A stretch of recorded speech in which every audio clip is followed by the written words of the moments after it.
पर्दा लगा है उसको हटा।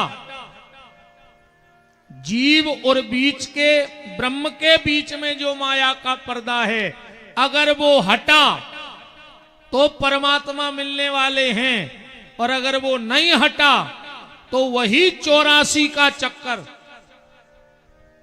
पुनरपि जननम पुनरपि मरणम अंगम गलतम मुंडम पलतम दसन विहीनम त्यासा पिंडम भज गोविंदम भज गोविंदम भज गोविंदम मूढ़ मते। तो सत्य के जितने संकल्प हैं, सत्य के जितने मार्ग हैं, सत्य के जितने रास्ते हैं, उसी का नाम है शिव महापुराण। सत्य ही शिव है और शिव ही मंगल करने वाले हैं। देखो, राम का भी काम बिना भगवान शिव के नहीं चलता। जब तक भगवान राम शिव जी को रामेश्वरम में नहीं बिठा लेते, तब तक लंका पर विजय प्राप्त नहीं कर पाए। भगवान कृष्ण का काम भी बगैर शिव के नहीं चलता। जब तक वृंदावन में गोपेश्वर महादेव नहीं बुला लिए, तब तक कंस जैसे आता ताई का अंत नहीं कर पाए। तो जब राम और कृष्ण का काम बगैर शिव के नहीं चलता है, तो हमारा और आपका काम बगैर शिव के कैसे चल सकता है। और अभी आप जब शिव महापुराण का महत्व सुनोगे, तो चौरसिया परिवार आप ध्यान से सुनना, आप कल्पना नहीं करोगे कि आपने क्या करवा लिया है, कौन सा आयोजन आपके घर में हो गया। अभी आप शिव महापुराण का महत्व सुनना कि शिव महापुराण क्या है और इसका फल क्या है। क्योंकि बिना शिव के, या फिर ये कह दे तो अतिशयोक्ति नहीं है कि जब कुछ नहीं था तो भगवान शिव थे, और जब कुछ नहीं रहेगा तो भगवान शिव ही रहेंगे। जब कुछ नहीं था तो शिव थे, और जब कुछ नहीं रहेगा तो भगवान शिव ही रहेंगे। भगवान शिव का काम क्या है,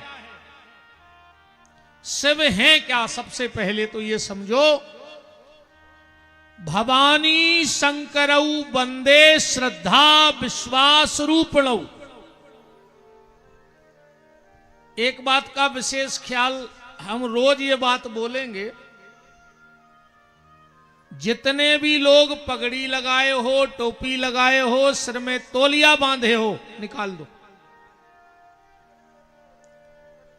क्योंकि शिव महापुराण का पहला नियम यह है कि जो व्यक्ति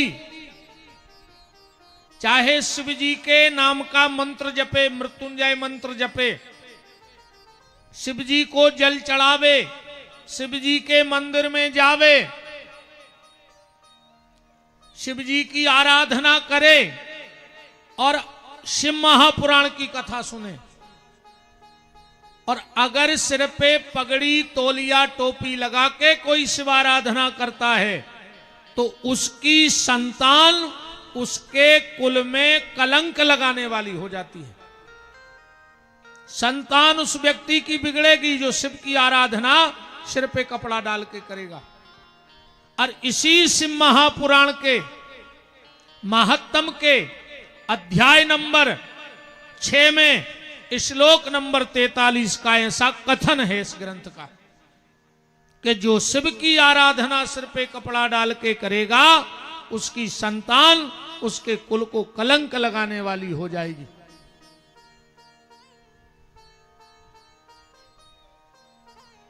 पर यह बात माताओं के लिए नहीं है, तुम लोग ध्यान से सुनना, वरना तुम कल से सीताराम के जय हो हटा के कहें अच्छी कथा भाई, ये कई दिन में महाराज ने सीताराम कर दी गांव भर की। आज तो पहला दिन है तो हम ज्यादा कुछ नहीं कहेंगे, बाकी तो फिर स्वभाव सभी को पता है। हमने कही ना कि जो नहीं हटा है वो हम हटा के जाएंगे। आज पहला दिन है तो कोशिश करेंगे कि अच्छी अच्छी बातें हो जाएं, बाकी तो फिर हम कल से देखेंगे।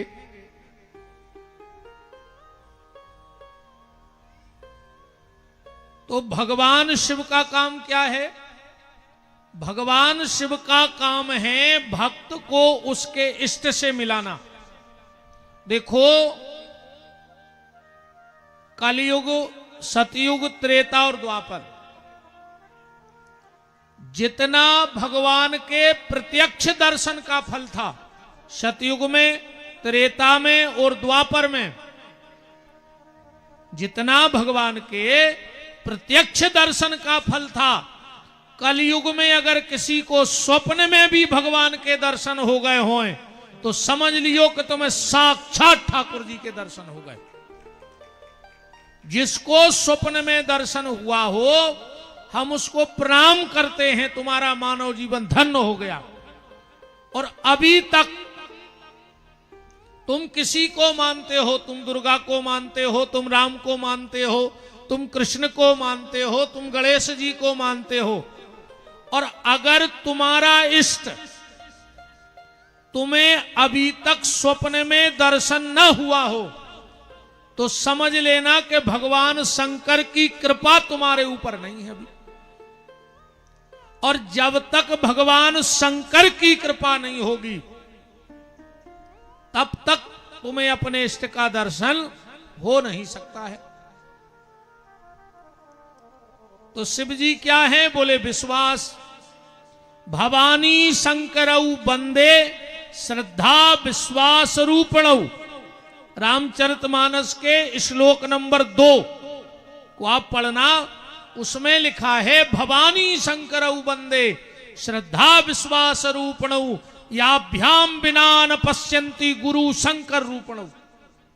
शिव जी हैं विश्वास, और जब तक जीवन में विश्वास नहीं होगा तो ना तो राम का दर्शन होगा और ना कृष्ण का दर्शन होगा, क्योंकि भरोसा ही भगवान का दूसरा नाम है। भरोसा क्या है? भगवान का दूसरा नाम। जिसको भरोसा है उसके यहां भगवान है, और जिसको भरोसा नहीं है उसके यहां भगवान नहीं है। इसीलिए पहली शर्त इस कथा को भरोसे से सुनिए। भरोसे से भगवान की कथा को सुनो और भगवान पे भरोसा करो।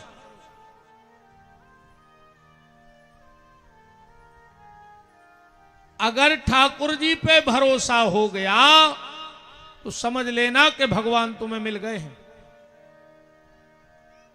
ठाकुर जी पे भरोसा हो गया तो भगवान तुम्हें मिल गए। तो भगवान शिव की कृपा से ही हमें राम मिलेंगे, भगवान शिव की कृपा से ही हमें कृष्ण मिलेंगे, भगवान शिव की कृपा से ही हमें दुर्गा मिलेगी। और अगर शिव कृपा नहीं है तो कुछ मिलने वाला नहीं है। आज प्रथम दिवस है, बहुत बहुत धन्यवाद हमारे अनिमेश भैया और सोमेश जी के लिए और पूरे चौरसिया परिवार के लिए और पूरे हटा वालों के लिए हृदय से धन्यवाद। आज की कलश यात्रा के लिए सबको धन्यवाद। ऐसा लग रहा था जैसे 14 साल बाद राम जब लौट के आए तो अयोध्या वाले बिल्कुल भाव विभोर हो गए थे, ऐसा पूरा नगर भाव विभोर हो गया था भगवान की मंगलमय यात्रा में। देखो, कलश यात्रा में जरूर जाया करो, क्योंकि जो कलश यात्रा में चलता है भोलेनाथ की कृपा से उसे कभी कष्ट की यात्रा में नहीं चलना पड़ता है। जो कलश यात्रा में चलता है वो कष्ट यात्रा में नहीं चलता है। और विशेषकर शिव जी की कलश यात्रा, ये जो आप माताएं हमारी बहनें ऐसे लग रही थी जैसे राजा दशरथ की बहुएं मंगल कलश लेकर गुरुदेव वशिष्ठ के आश्रम में जा रही हों, ऐसा लग रहा था। जैसे साक्षात लक्ष्मी सुख समृद्धि घट में भर करके और पूरे हटा में बिखेरने के लिए मेरी ये बहनें लक्ष्मी बन करके ज्ञान का घट लेकर, लक्ष्मी का घट लेकर, रिद्धि सिद्धि का घट लेकर। पर एक बात ध्यान से सुनना बहनों और पुरुष वर्ग, तुमने घट को कहां रखा? सिर पे। अब बात यह है कि 9 दिन में वो घट तुम्हारे घट में उतर जाए। सिर से तो उतर गया है, सिर पे जो था वो तो उतर गया, पर वो घट अब घट में बैठ जाए, मतलब कथा हृदय में बैठ जाए, एक एक शब्द हृदय में उतर जाए। अरे कहूं ऐसा ही कथा भाई, आए बैठे अच्छो प्रसाद खाओ, बोले मजा आएगा आज की कथा में। बोले गुरुजी ने का सुनाई? बोले नहीं यार कथा एक नंबर की कर रहा है। अरे बोले सुनाई का है? बोले जा बिल्कुल खबर नहीं है। व्यवस्था एक नंबर की करवाई चौरसिया परिवार ने, कथा एक नंबर की हो रही, महाराज जी ने एक नंबर की सुनाई, पर याद नहीं है कि सुनाई का है। कोई मतलब नहीं ऐसी।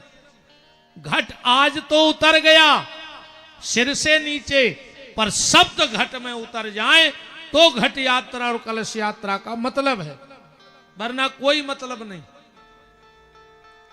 और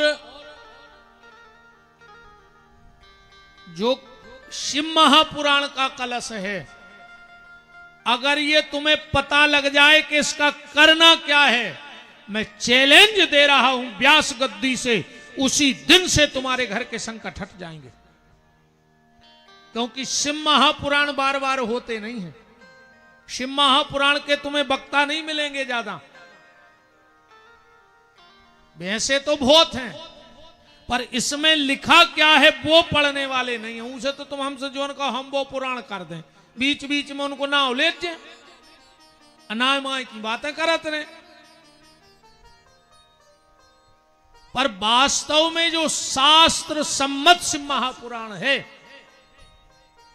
इसको आप सुनेंगे तो आपको लगेगा कि हमने अभी तक कछु सुनो ही नहीं हतो। क्या ऐसा भी हो सकता है? आप इन 9 दिन में सुनेंगे क्रमशः सृष्टि का वर्णन, सृष्टि को बनाया किसने, भगवान शिव को दूध दही घी शहद शक्कर पंचामृत क्यों चढ़ता है, भगवान शिव को धतूरा और अकौआ का फूल क्यों चढ़ता है, कहां से अकौआ की उत्पत्ति हुई, कहां से धतूरे के फल की उत्पत्ति हुई। ईमानदारी से बताओ, आप लोग खूब शिव महापुराण सुनते हैं यूट्यूब पर, किसी को पता है कि अकौआ का पेड़ कहां से प्रकट हुआ, धतूरे का पेड़ कहां से प्रकट हुआ? बेलपत्र का तो बहुत लोग बता देते हैं कि बेलपत्र यहां से प्रकट हुआ, पर आपने सुना, ईमानदारी बताओ कभी कि धतूरा कहां से प्रकट हुआ? इतना प्रिय क्यों है भगवान शिव को? अकौआ का फूल कैसे बना, लाल चंदन कैसे बना, श्वेत चंदन कैसे बना, भगवान शिव के गले में नाग कहां से आया, भगवान शिव के कान में बिच्छू कहां से आए, भगवान शिव ने जिस शेर की बाघंबर को लपेटा वो शेर कौन था, भगवान शिव के पास नंदी कहां से आए। और ये खाली यहां से नहीं, तुम तो YouTube पे सर्च कर लियो, मिल जाए तो। बात तुम्हें 9 दिन में बाबतें हैं जो तुम्हें मोबाइल भी ने बता पे, गारंटी कहाई। अब बिल्कुल प्रमाणित शास्त्र, जिसको शंका हो जाए उठ के आ जाना मंच पे। भाषा भर हमारी बुंदेलखंडी रे है, सुबह हम बदल नहीं सका, देखो अच्छी ने लगे सो कल से आइयो ने भाषा बदली ने, जे ज्यादा स्टैंडरी वारे हो सो घरे बैठियो। पर बगैर प्रमाण के ये व्यास गद्दी एक शब्द नहीं बोलती कभी। एक एक चीज आप इस 9 दिन की कथा में सुनेंगे। हमने कहा ना हटा, है ना, हर प्रश्न से पर्दा हटा, क्योंकि ये हटा की कथा है। बगल में कोट भी है शायद, इस तरफ है, इस तरफ, इस तरफ कोट की ओट है, तो चोट मारे में भी मजा है ना।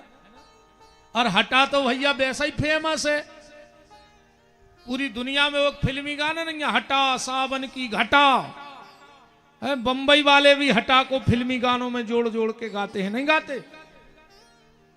फेमस है भैया, ऐसो नहीं है। पर एक काम और, अगर हटा का उल्टा कर दिया जाए तो क्या होगा? उल्टा लिख के कल तुम लोग विचार बनाना, फिर हम बताएंगे कि क्या होगा। हो सकता है इस कथा में ज्यादा हंसी मजाक ना हो सकता है इसमें ज्यादा चुटकले ना बोले जाएं, पर जीवन की वो बात आपको मिलेगी, घर की एक एक चीज से आपका पर्दा हट जाएगा। हमारे यहां कौन सी गलती हो रही है, पूजा पाठ में हम क्या गलती कर रहे हैं, हमारे घर में कौन सी वस्तु कहां रखनी चाहिए, क्या रखना चाहिए घर में, क्या नहीं रखना चाहिए, कौन से देवताओं की कितनी मूर्ति होए, कितनी बड़ी होए, और कौन दिशा में मोह होए। हर देवता की मूर्ति पूरब या पश्चिम में नहीं रखी जाए। घर में कहीं भी भगवान की सिंहासन नहीं बनानी चाहिए। एक एक चीज आप बिल्कुल प्रमाणित शिव महापुराण के माध्यम से सुनेंगे। जैसे आपने सुना भगवान राम कृष्ण के 24 अवतार हैं, सुना है भागवत में कि 24 अवतार हैं, तो भगवान शंकर के कितने अवतार हैं बताओ, किसी को पता है? 112 अवतार हैं शंकर जी के। आज के बाद मत कहना कि पता नहीं है। कितने अवतार हुए भगवान शिव के? 112। हम कोशिश करेंगे कि आपको कुछ अवतारों की जानकारी तो दें, क्योंकि 9 दिन में 112 की कथा तो हो नहीं सकत। 112 अवतार के भगवान शंकर की कथा को आपको बताया जाएगा। कहां से भगवान शिव की जलहरी प्रकट हुई, यह भी आपको इस कथा में बताएंगे। आखिरी दिन बताएंगे, इतने दिन में तुम लोग मोबाइल पे सर्च कर लेना, मिल जाए, किसी ने बोला हो कभी तो। शिव जी की पिंडी की चर्चा तो बहुत होती है कि कहां से प्रकट हुई, पर शिव की जलेरी कहां से प्रकट हुई। आज जलेरी को जो बहन जी हरे जाना थे कि स्टैंड आए, वही पे कहो चंदन को चौकूला धर देवे, वही पे कहो धूप बत्ती जला के धर देवे। ऐसी गलती कभी मत करना। जब हम आपको जलहरी की उत्पत्ति की कथा सुनाएंगे तो आपको पता लगेगा कि वास्तव में हम लोग कितनी बड़ी गलती कर रहे थे। भगवान शिव की पूजा में कौन सा पुष्प नहीं चढ़ाना चाहिए, कौन सा पुष्प भगवान शिव को अतिशय प्रिय है। कई माताएं घर में रोज मिट्टी के शिव जी बनाती हैं, बनाती हो, झगड़ा उतना ही बढ़ जा रहा हो तुम्हारे घर में, परेशानी उतना ही आ रही, और 6 साल से शंकर जी बना रहे। ऐसा क्यों? एक एक जानकारी मिट्टी के अकेले शंकर जी ने बनाओ चाहिए घर में। अब कबू भी शंकर जी बनावे न बैठ जाओ कोनो भी दिन से, न शंकर जी घर को मार घटा बना दें। और बिल्कुल प्रमाणित, बिना शिववास दिखवाए, बिना विद्वान की सलाह लिए घर में कभी भी मिट्टी के शंकर जी ने बनाओ, मरघटा हो जाए तुम्हारा घर।